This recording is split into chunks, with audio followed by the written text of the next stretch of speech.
stream. Ladies and gentlemen, meet the modeler. Oh, okay, hang on. There we go. Meet the modeler. Without further introduction, Thomas Splitrock, welcome. Welcome. Hello. Sparky, this is only my fourth, so. I could give a long introduction, but I think everybody knows who you are. And you're so active on YouTube. I know that you've been in these broadcasts before. I know you support everyone's broadcasts. And I think I have this Meet the Modeler segment. Obviously, I know you're a miniprints customer, but I think the thing that really got me so excited, and before I go any further, I just have to congratulate you. What a fantastic accomplishment.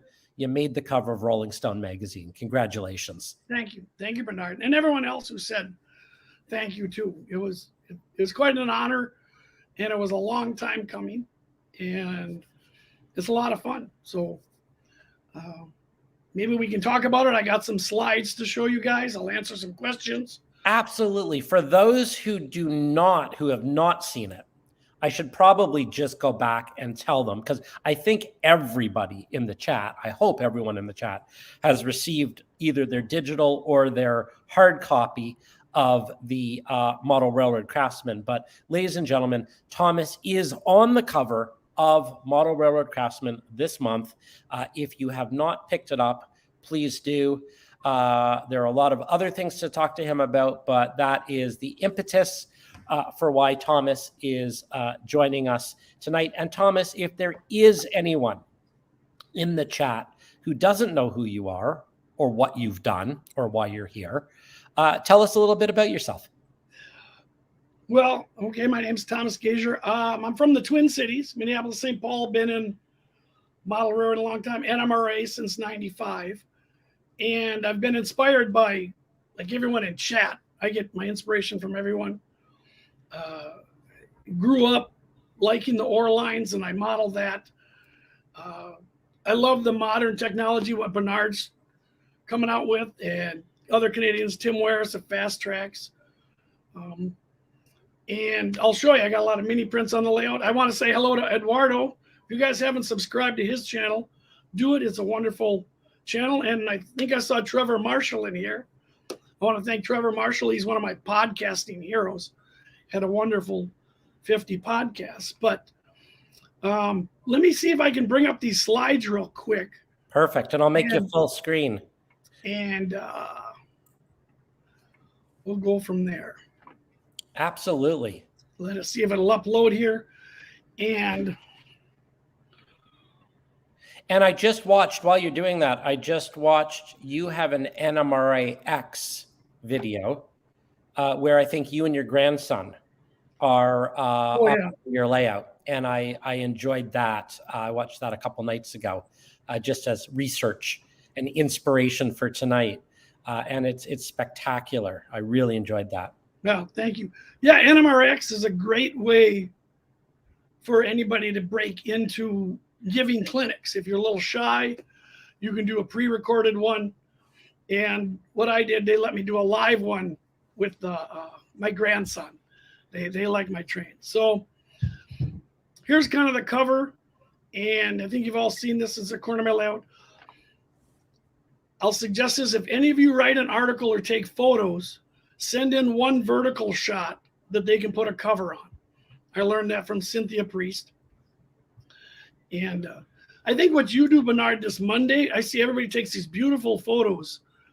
That's some really good practice for modeling. Like those Jersey barriers with the chipping. You can see all the details. Yeah. Because I would take photo after photo, and then I'd look at them blown up on my screen, and I'm like, oh, that brake wheel looks like a manhole cover. You know, oh, that engine's off kilter, that wheel's wrong. So it improves your modeling. Absolutely. And you can see every little success and every little failure. The lens is very impartial. It shows everything, the good and the bad. Yep. And practice, practice, practice. I learned, Keith and I were talking about photo stacking. These are all photo stacks, so everything's in focus. And a lot of Photoshop to tell a story. Two questions just on the photo stacking. What do you use? I've never done it and I've always wanted to. I use a application called Helicon. Okay, heard of it. Yep. And you can't buy it, but you can get a license to use it. And so I will use my Canon DSLR and take like 20 photos. Yep. In manually focusing from right at the front all the way to the back. Yep. Take all 20 of those into Helicon, and then it'll take the best parts. Okay, good. And you end up almost with a 3D photo. The other question is, what are those fantastic purple flowers? How did you make those? Those are purple lupines. Yeah. Which I see up north. So those are actually pins. So I cut off. My wife gave me a bunch of her little pins because she's a seamstress. Okay. I cut them off with a wire cutter, dipped one end into white glue, then dipped it into the Woodland Scenics purple flowers. Genius. And then took a pliers and stuck it into my scenery. So simple, so elegant, and so unique. I love it. And yeah, it's simple, and you can reposition them to get, like, from this photo, I probably moved more to get it in where I want it. I love them. That is so unique, and I'd never seen it before. So it's genius. Yeah, and we all see them up north. You guys probably see them in Canada. Oh yeah, we got them. And purple just bursts out on your layout. You know, I got red dirt, yellow engines, green. So I'm like, I'm adding purple. I love it. I love it. So I'll show you some of the effects. The Mesabi Railroad comes down in Duluth from Proctor, Minnesota, down to the ore docks. It's almost 2% grade. And living in Duluth for a number of years, you just see the smoke coming off the hill. You thought it was on fire. No, it was the Mesabi coming down. So I photoshopped mine like that because they come down the hill to give my train some weight and motion. And that was the inspiration for this photo, to add in the brake shoe smoke. Gorgeous.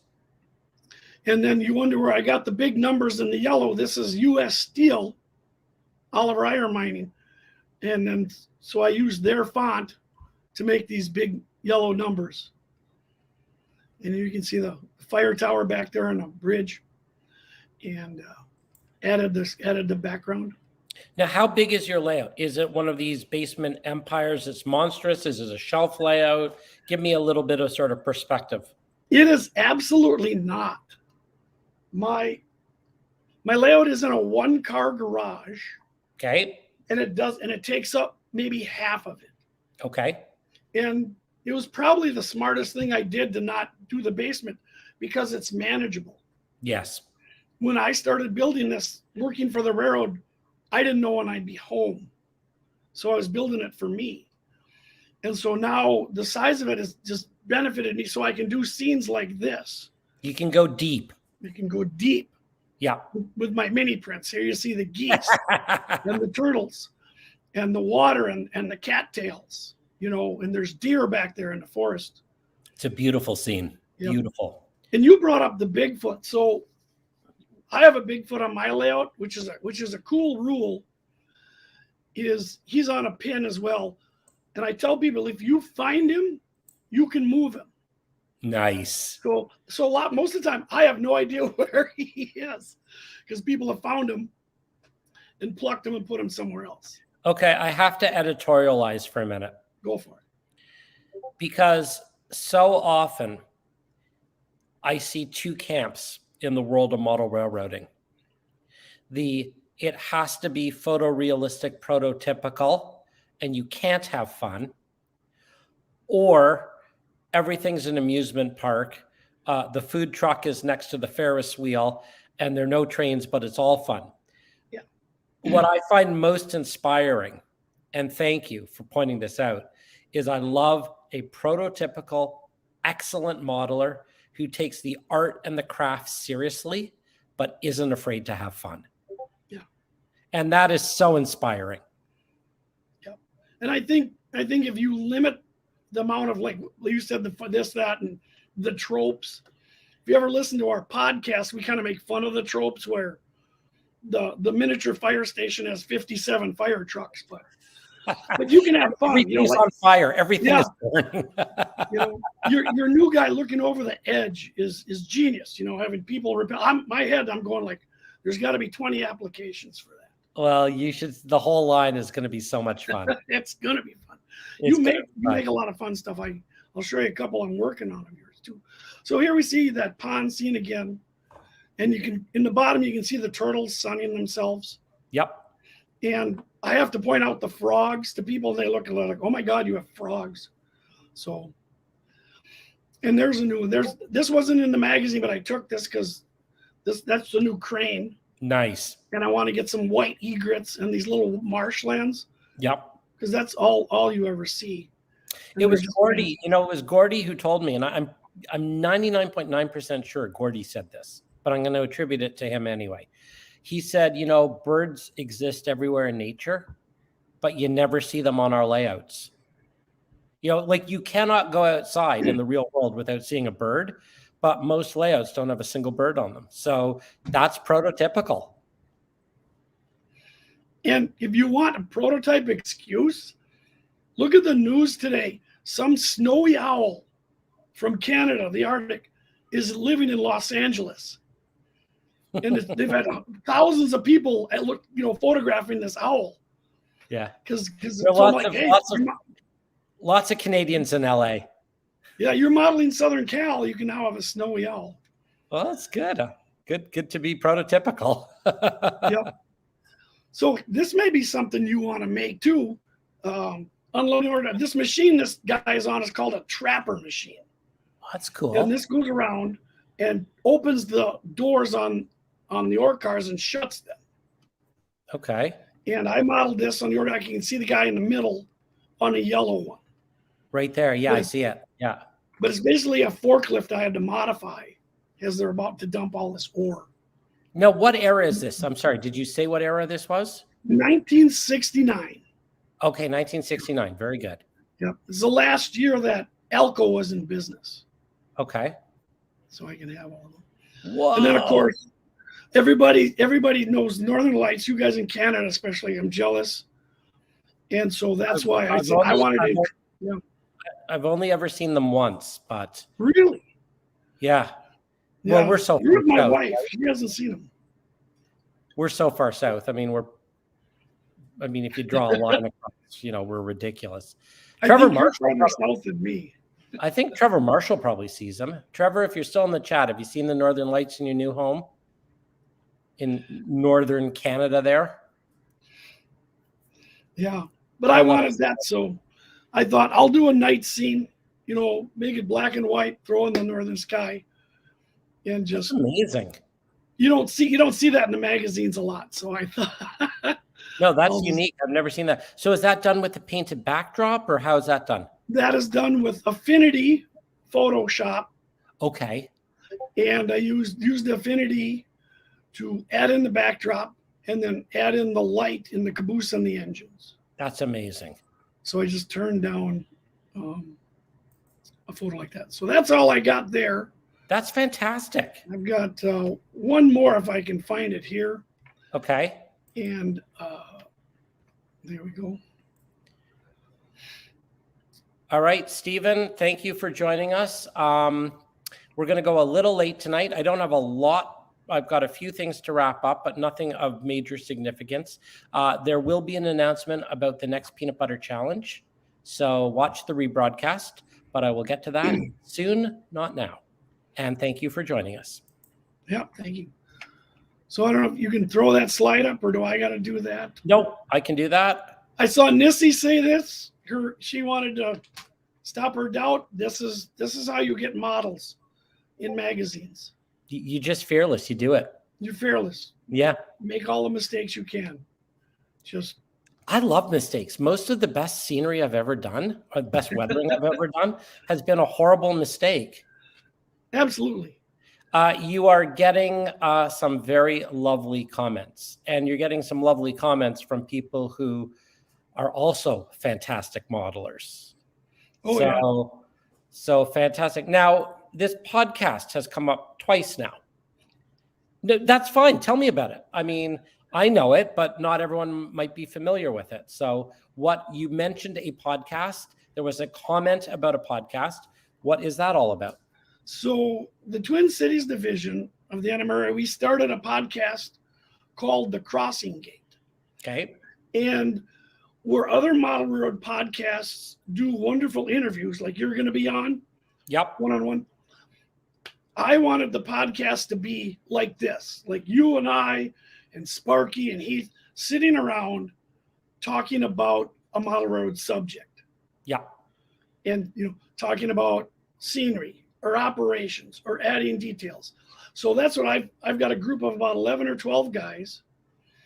We pick 4 or 5 of us and we pick a topic. Okay. And we'll bring in people who know more. This Friday, episode 46 will be out, and it's all about narrow gauge modeling. Okay. So if anyone has a topic and wants to come on, so we're more topic driven than interviews, because there's other people who do that and they do it so well. Yeah. The AML or Around the Layout, Tom Barbalet. Yep. That I said, well, let us do the group chat like we see in chat. Yeah. Totally. Jokes and everything. Love it. And so I'm a fan. I listen. I love it. Name a podcast. Is The Crossing Gate. There you go. Check it out, everyone. Very, very good. Well, this is so exciting. So since we started with resolutions and or goals, it kind of makes sense just to conclude your time. Do you have any? Do you make them? Do you have anything that excites you that you want to do this year? I have 3 resolutions for modeling. Okay. One is to complete some projects I'm working on. 2 is to write more articles. Oh, excellent. And 3 is to convince Rapido to make an Elco C415. So okay, I'm gonna somebody make it. Somebody. Excellent. And you've got fans on the chat as well. So that's wonderful. Well, thank you so much. I mean, the Meet the Modeler segment is always so short, and I always wish we could go deep into it, but I'm not a podcaster. I don't have a podcast. I like to do little dim sum, sort of tastes. I think it's so important to feature the fabulous work. That's why I love when people share photos, and it's so inspiring, because I think the thing that I love about this community is that we inspire each other. So thank you for inspiring me and everyone. Thank you, everyone. Yeah, and cheers. And cheers. Are you coming to Springfield? Not this year. Okay. I looked into it. Heath was trying to get me there, but I'll be there in spirit. So live stream and. Oh, I'm sure there'll be lots of people doing that. I look forward to finding an event sometime when our paths can cross in person and we can share a beer together in real time as opposed to online. Yes. Thank you so much for joining us. Thank you, everyone. All right. Bye, and congrats on the article. Thank you. Oh, that was fantastic. I love the Meet the Modeler segment. It's something that, definitely everyone hit the like, please. I don't know why, but apparently it's good for you. It's good for me. It's good for the internet. It's good for model railroading. It's just a good thing.